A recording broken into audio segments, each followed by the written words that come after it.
Hi, it's Tony Robbins. Happy New Year. Listen, how's your new year coming out so far? I know it's early, it's January 15th, and I thought I'd send you out this little video message because you know what that day means, don't you? January 15th is the cutoff. Statistics show that 95% of the people that actually made a New Year's resolution have already broken it by today. And that's if you even made a resolution. Now, if you're the exception to that, I'm thrilled for you, and I support you, and I say keep rocking it. But if you've missed, maybe I could drop you a quick little message or two here that can help you not only recover, but get way beyond just making some New Year's resolution and make some real lasting change in your life. I mean, think about it. Most people don't even make a resolution anymore. Why? Because they've made them from years and years and years, and they know they're not going to follow through. So after a while, who wants to disappoint yourself? Who wants to be upset with yourself? Why even bother to set a new standard for this year? You know it's going to be the same as last year. If you're the kind of person watching this right now and you've actually opened this email and you haven't shut me off already, then obviously that's not you. So the question is, what is it that makes us even want to make a resolution? I mean, it's an interesting question. Why is it at the beginning of a year we have this tradition? But it goes beyond tradition. It's something inside of us that makes us want to make things better. And I think part of it is the calendar gives us this idea that we can have a fresh start, that we can start from fresh and have this great victory. And it's really, the calendar itself is quite arbitrary. It's wonderful to use it, but if you didn't use it effectively, let's use the calendar to serve you today. Let's just see, what does it really take to make this thing happen? Because there's no denying that inside of you, the only thing that's gonna make you happy in the year ahead and the decades ahead is gonna be having you have an experience where on a regular basis, you feel like your life is making progress. If there's one thing I teach, and I wanna remind you of it, it's really simple. Getting things is not gonna make you happy.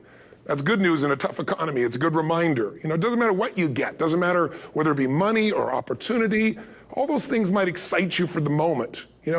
Even a relationship, as magnificent it may be, might be exciting for a while.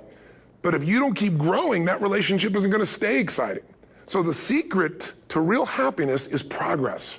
Progress equals happiness. And if we can make progress on a regular basis, we feel alive. And that's why at the beginning of the year, we get this thing like, okay, I can have this fresh start. I could really do what my soul desires. I could expand. I could grow. I could improve. I could change. Or maybe better than change, I could progress. See, think about that. Progress is an aliveness to it, doesn't it? You don't have to work at changing. People say all the time now, well, I'm working on changing. Don't worry about it. You don't have to work on changing. Change is automatic. Your body's going to change whether you want it or not as the years go by. And no matter how hard you work, there's going to be some changes going on there. The economy is going to change no matter what you want it to do. The weather is going to change. Relationships are going to change. Everything in life is always changing. We don't have to work on change. Change is automatic, but progress is not. So if you want to make real progress, then you really got to look at your life in a different way. You got to say, I got to take control of this process and not just hope it's going to work out like people do who make a resolution. Because really, isn't that what they're really doing at the beginning of the year? They're saying, well, here's my resolutions for the year, and they really basically tell you their wishes. It's their wish list. It's what they hope it all comes together. And then they call it a resolution, but they don't know what a resolution is. When you resolve something, to have a resolution is to resolve it. When you've resolved, this is how it's going to be. That's when you cut off any possibility except the thing you've committed to. It's like the old adage, if you want to take the island, you burn the boats. Because when you burn those boats, there's no going back. You're going to find a way to make things work. And most people, they're stating what they hope will come together. And if it doesn't happen, then they're disappointed, but they're not too disappointed because they're not too vested. What does it take to successfully create a lasting change in your life? To not only have a New Year's resolution you follow through on, but really have a lasting change? Well, the first step for lasting change is very much like making a New Year's resolution. Fundamentally, it's the same. The first step is you got to have a vision for what it is you really, truly want. Not what you think you want or what you should have. I mean, what are most people's New Year's resolutions? I'm going to stop eating sugar. I'm going to stop smoking. I'm going to lose 10 pounds. The problem with that is it's not very inspiring for most people. It's not telling you what you're going to get. It's only what you're not going to do. And it's kind of hard to have you move forward with that. A vision is about what you're here to create. A vision that really works is one that excites you. If you say, well, my resolution, my goal, my outcome for this month, this week, this year is to lose X number of pounds, that's okay, but it's not very compelling. It has to be a compelling vision. It's got to have something that has the power to pull you, not something you have to push yourself to do. Those are two different kinds of motivation. Push requires willpower, and willpower never lasts. What will last is pull. Having something so exciting, so attractive, something you desire so much that you have a hard time going to sleep at night and you get so up early in the morning to rock it and take it to the next level. That's what you're looking to create. And that isn't easy to get.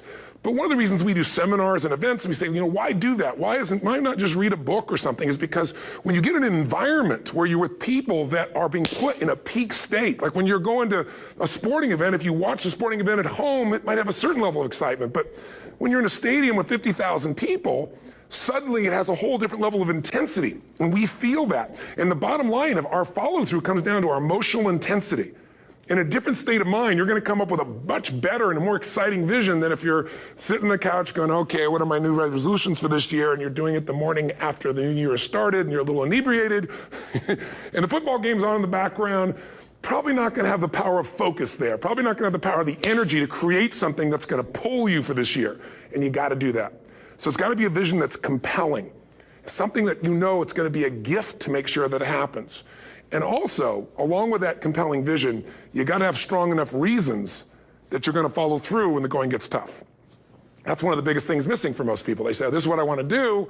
It's not very exciting. It's not very compelling. But most importantly, they don't have strong enough reasons to push themselves through what's going to be necessary to get that dream, to get that goal when the inevitable challenges come up, when you're starving, hungry, and you're trying to go on a diet, right? When you got no time and you're stressed out and you haven't worked out still, and that's what you're supposed to do. When the economy gets tight and what you thought you're going to do doesn't work, and so you give up on the goal instead of finding another way to get there. You don't let the fear take you over if you've got strong enough reasons. Those reasons can be positive, or those reasons can also be negative. They can be, if I don't do this, this is what's going to cost me. And if I do this, this is what I'm going to gain in my life. Reasons come first, answers come second. If you get a compelling vision and you got strong enough reasons that will push you through the tough times, you're going to do things other people don't do. Instead of collapsing, even if you get off target, you won't go, oh, I blew it. You'll get right back on target, make the change, make things happen. And I know you've done this in many areas of your life. Just think about it again. I'm not teaching you something really new here today. I just want to remind you of what your soul knows. You got to change, you got to improve, and you got to go through a simple process fundamentally to make that progress. First step, vision that's compelling. Second step, make sure that there's strong enough reasons to follow through. Third step, you got to review it and feel it every day.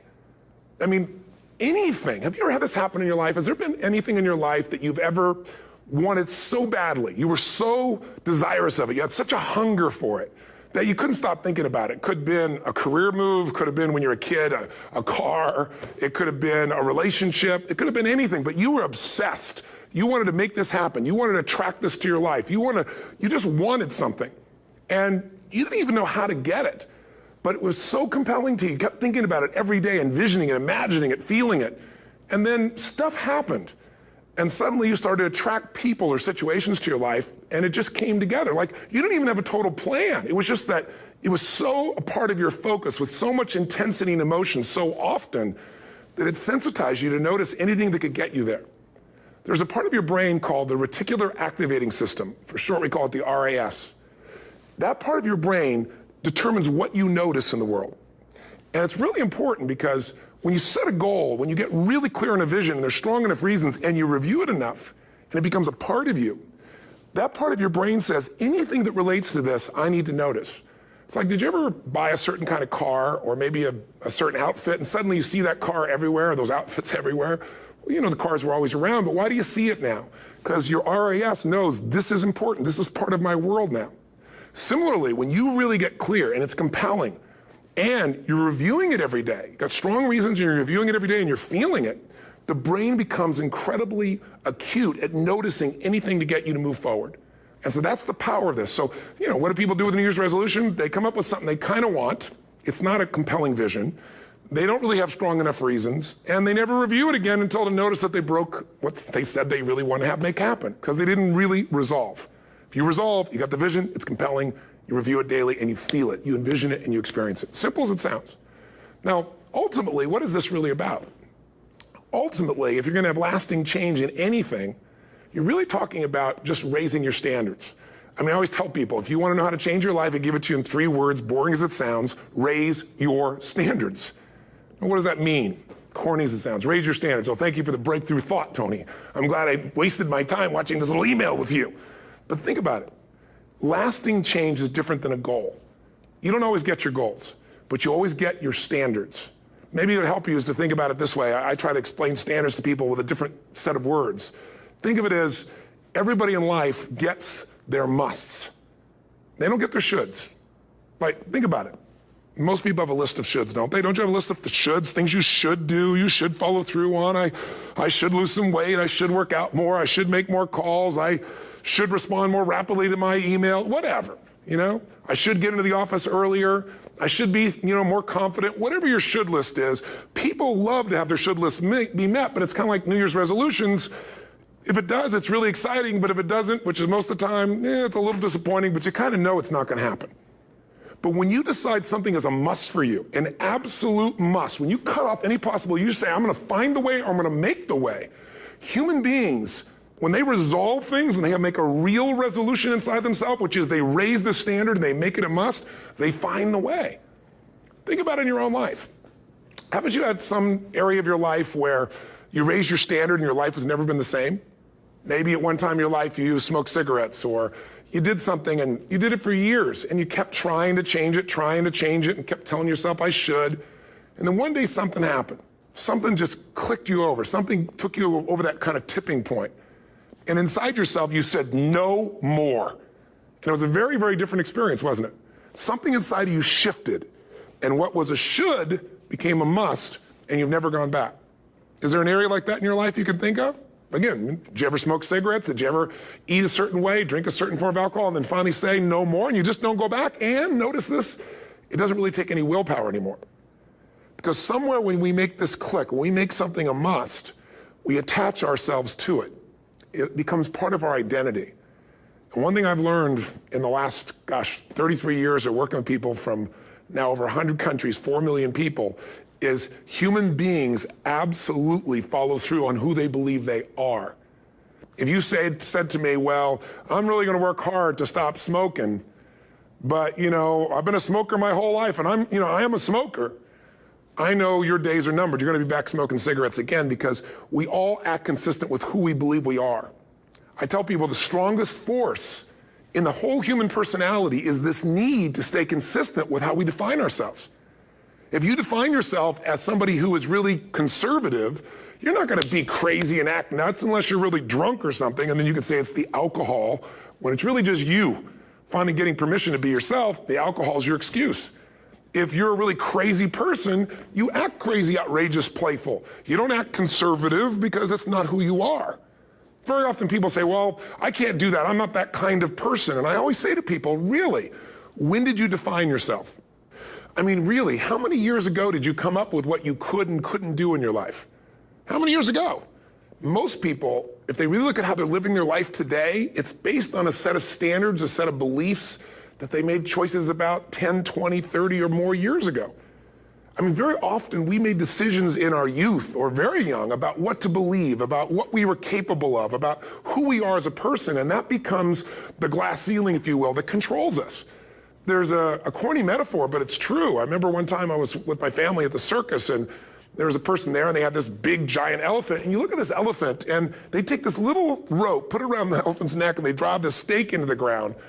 And I mean, you look at this and you know that elephant could rip down the entire tent with almost no effort, and yet the elephant doesn't struggle, doesn't try. Why? Because the elephant's conditioned. And they take that elephant and condition the elephant when it's a baby elephant. That's how they train them.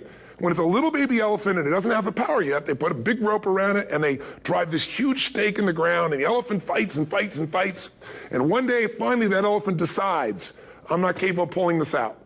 And once that becomes the definition of an identity of anyone, an elephant in this case, they don't even try anymore. It's just who I am, that's how it is, that's just the way it is in my life. I'd like to ask you to take a look at any place you've got a limitation and ask yourself, when did I decide to accept that limitation?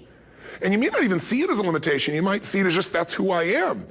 But so often in our lives, we've adapted to be a certain way so that we don't fail or so that people will like us or respect us, but it's not necessarily who we are. Joy comes when you're spontaneous. It's really hard to be truly happy when you're not being yourself. And most of us have no clue who we are. And so a big part of my work, if you've ever been to an event, you know, is to get people to do things spontaneously without thinking, because that's when the real you shows up. That's when the energy comes alive. And when you do that, when you start to connect to your true nature, suddenly there's energy available for you to set a higher standard for what you want in your life. That's what this is really all about. And when I talk about standards, when I talk about, you know, shoulds versus musts, think about your own life. I know there have been areas in your life where some point in time you just shifted and you raised the standard and your life changed. Because whatever people have their identity attached to, they live. We live who we believe we are. That's just how it works. It's just kind of like, I'll give you an example. Look at your physical body. Your physical body today is an absolute reflection of only one thing, not your goals, not your desires, but your standards. The identity you have for yourself. If your standard is you're an athlete, then there's a certain amount of strength, a muscle tone, and energy that's available in your body on a regular basis because that's who you are. And so you do whatever's necessary to maintain that identity. Again, the strongest force in the human personality is this need to stay consistent with how we define ourselves. Because if you don't know who you are, you wouldn't know how to act. Once you lock in on that identity, your brain finds a way to keep you there. If you say, you know, man, I'm overweight, I've always been overweight, I'm big boned, and that's the story you got, then you're gonna always find a way to get back there. That's your settling point. That's your identity. That's where things lock in. If you see somebody who's in really great shape, you ask them, do you work out? You know the answer. Yes, how often? And they'll tell you 3 times, 4 times, 5 times a week, whatever. In a seminar, I'll ask people, who here works out at least 5 days a week? And I'm stand up. And you look around that room, and you know that they work out 5 times a week because you can see their body. You don't just get a result without some kind of action, without some form of ritual. Ritual meaning actions you do consistently. Now, do you think those people that are out there working out 5 days a week, do they have more time than you do? Or I have, or anybody else? Of course not. Is their life less busy? Of course not. It's just a must for them. They must work out that way, and they've made that turn and their life changed.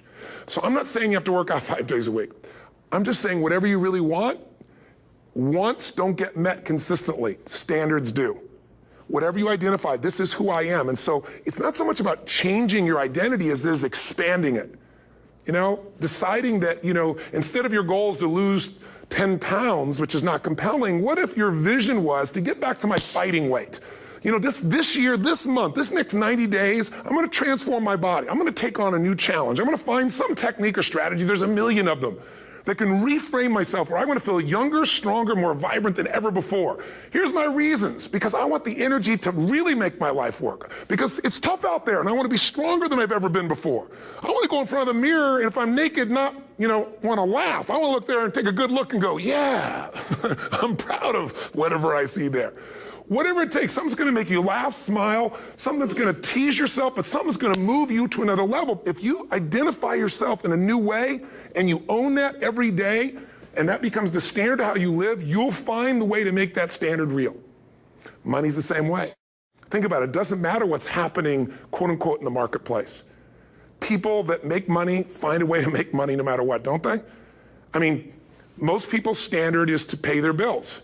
So that's what most people find a way to do, even when economic times get tough. Most people, if that's their absolute standard, they find a way. Some people's standard is pay their bills most of the time. And so most of the time they do. Some people's standard is not just to pay their bills, but to take care of their family and maybe even some of their friends. And they find a way. In fact, you know, some people may be in a family where they don't have enough money. They barely have money to pay their bills. They work their guts out.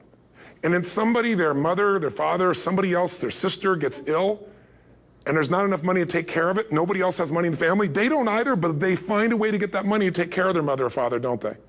And pay their bills. They never could do it before. Why? The situation made them raise their own standard. And not everybody does that. Somebody else in the family might have money and still not take care of their mother. It all comes down to the inner game, my friends. Changing your life is a change in the inner game. The outside world you can't control, but you have absolute control over this one if you learn the dynamics of what shapes you.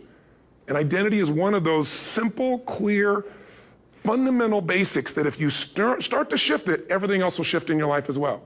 Some people, by the way, have to have more than enough money to do what they want, when they want, where they want, with whomever they want, contribute the way they want. And if that's their must, they find a way. I know that sounds overly simplistic, but it's true. Somebody once said you could take all the money in the world out of the hands of everybody, out of all the wealthy people in the world who are really successful, give it to other people. It wouldn't take too long. Those people would have it back in their hands. It's not because they're manipulative. It's because they have a standard. Some are manipulative, don't get me wrong, but they got a standard of what they're going to find a way to make happen. I'm just simply saying to you, take those 3 magic words and live them. Raise your standard. And if you really want to do it, then I'll tell you the most important secret. Have you ever done this? Have you ever told yourself you're raising your standard? Okay, I'm going to go make this happen. I'm going to go make this much money. I'm going to transform my kids. I'm going to create the ultimate relationship in my life. I'm going to transform my body, whatever it is. And then you don't have strong enough reasons and you don't use it. You don't follow through. It's because you didn't back up your standards with what makes those standards real, and that's rituals. Rituals are where the power is. Whenever we do our Robbins results coaching, we say Robbins equals results, the way we get results with people, it's the same way if you listen to my Ultimate Edge program, or back in the old days, Personal Power, or if you went to one of my seminars. You know what I do is I take these huge challenges you got and we break them down into little bite-sized steps. Little things you do each day that after you do them, you get so much momentum that it's easy to succeed. You're not overwhelmed. You have these victory day after day after day on little things. If you went to Ultimate Edge, I'm sure you learned about the hour of power, or the 15 minutes to be able to be fulfilled, or 30 minutes to thrive, where you literally just condition your body and emotion with a couple little rituals. So it doesn't matter what's going on in your world. You feel that strength, and it's not fake. It's not some pump up. It's coming from inside you, and it works. Rituals define us. See, all the results in your life are coming from your rituals. They start with a standard and then have rituals that follow it up. Like, for example, if you are where you want to be physically, you have very different rituals than if you're not where you want to be physically. If you're overweight, you and I both know you got a different ritual than if you're physically fit. Completely different. You get up in the morning, what's the first thing you do if you're fit? Your shoes are there, you roll over. Doesn't matter how you feel, you put on your shoes, you lace them, you start walking, or whatever that ritual is. If you're overweight, you roll over and you have a very different ritual. You might roll over several times to turn the alarm clock off. You go in and get your mocha, smocha, whatever, special coffee. You stop by at Starbucks, or whatever the case may be. You have your nice sugar muffin. It's supposed to be really nice for you. Whatever you do, it's a different ritual. If you have a great, passionate relationship, you have very different rituals in how you come home than if you have a lousy relationship. When you come home and the first thing you do is you're tweeting somebody, or you're emailing, or flipping on the news, or you don't even come home. What are the rituals? Whenever I study people that are successful, what I look for is what's the standard they hold themselves to, and then what are all those little rituals that add up? Because think about it. Success and failure are not giant events. They don't just show up. You don't just suddenly become successful or suddenly have this cataclysmic event that makes you fail. It may look that way, but failure comes from all the little things. It's failure to make the call. It's failure to check the books. It's failure to say, I'm sorry. It's failure to push yourself to do things physically that you don't want to do.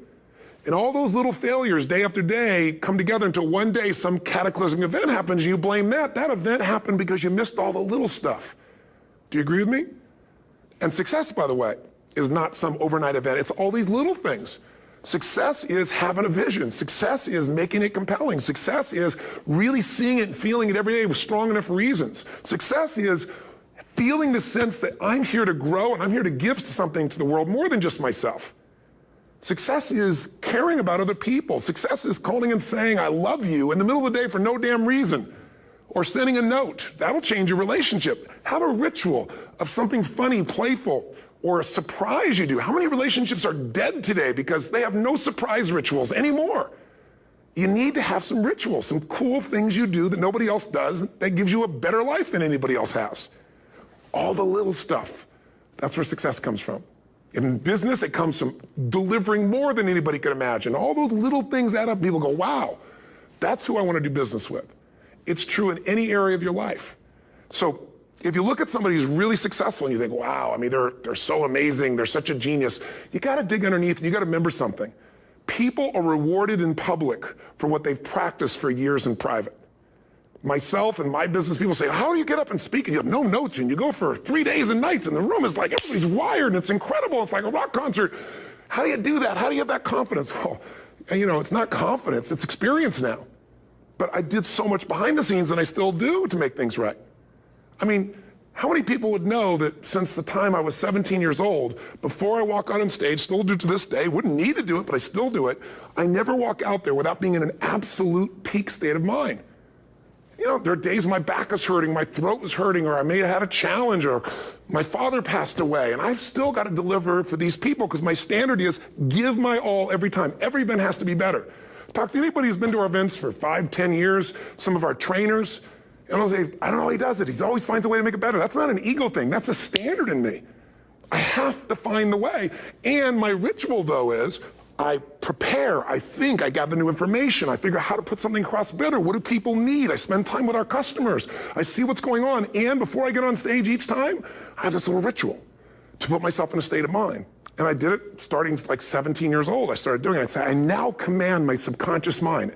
And I say this out loud several times, this little phrase, set of phrases, as an incantation to kind of condition my mind and body. And I'd say, I now command my subconscious mind to direct me in helping as many people as possible today by giving me the strength and the emotion and the humor and the brevity, whatever it takes to show this person and help this person change their life now. And I started that with a person when I worked with people one-on-one, and I would do that for 45 minutes driving in my Volkswagen to go serve and coach somebody for the first time. Now I don't say that person, I say these people, and I can go out in a room of 10,000 people and deliver for 50 hours, and I do it every time I come back on stage. It's a ritual to go into peak state. Peak states don't just show up, they don't interrupt you. Great ideas don't interrupt you, you gotta pursue them.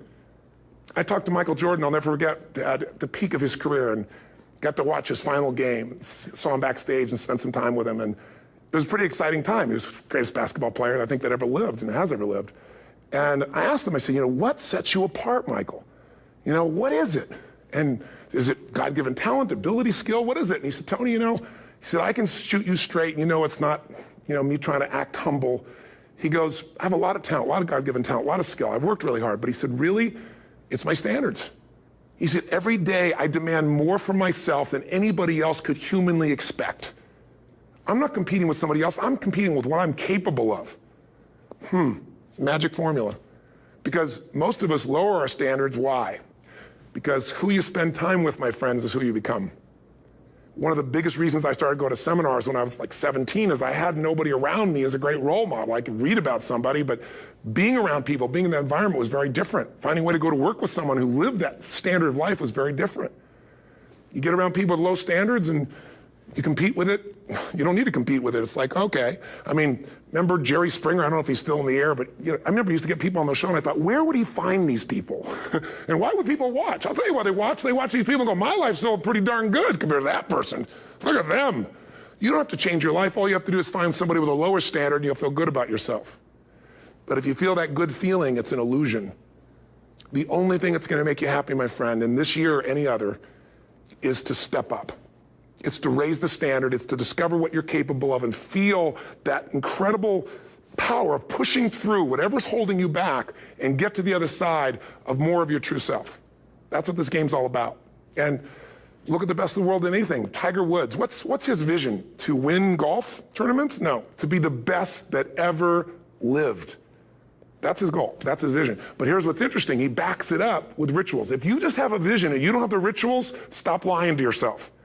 His rituals are, he started doing things nobody did before. He went and started lifting weights. Golfers lifting weights? No way. He went out and he changed his swing when he was the best in the world because he realized in order to be the best that ever lived, he was gonna have to change his swing. If you know anything about golf, you don't change your swing when you're the best. And he went and retrained himself because he has different rituals than other golfers. Now many people are modeling his rituals to get better. It's amazing.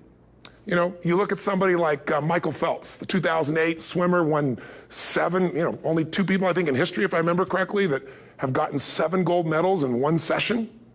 And here's a guy, he's got number 6 under his belt and he's exhausted and he's going in for that final swim. I'm sure you remember.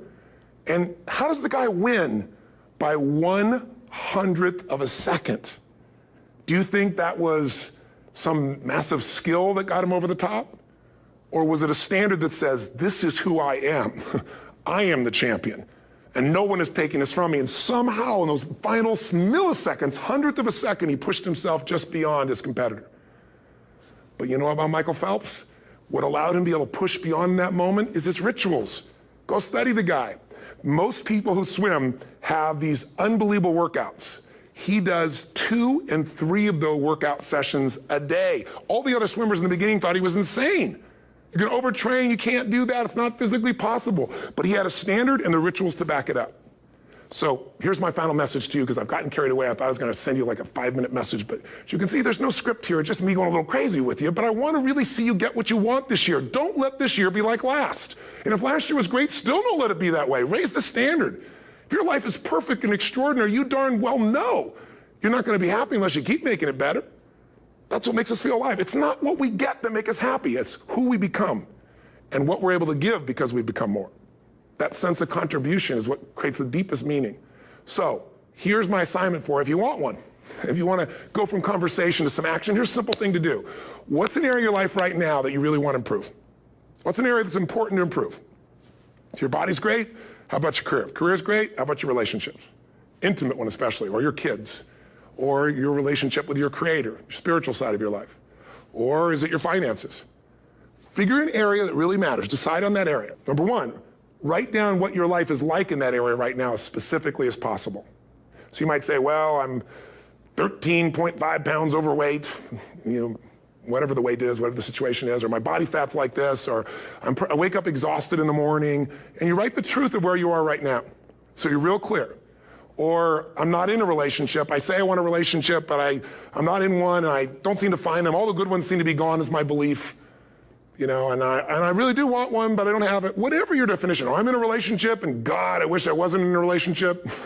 I'm planning my escape, wherever you are. Or I have a wonderful relationship, we love each other, but there just isn't enough passion. Just write the truth of where you are. The area you want to change, but write how it is. And then the second step is, and this is where you gotta be really honest with yourself. What are the rituals that have put me there? Because whatever results you're getting, even if you don't like the results, there's some rituals that are keeping you in that place. There's some rituals of what you eat or don't eat, how you move or don't move, how you sleep or don't sleep. There's some rituals in the lack of variety or spice or energy or focus in an area. There's something you're doing, and it's usually not one thing, it's a bunch of little things that you kind of do consistently whenever you think about getting in a relationship, whenever you think about working out, whenever you think about money. You get yourself in a state of overwhelm. You start thinking about all the things you can't control. Just write down all the rituals you have, and then here's the third step. What do you want?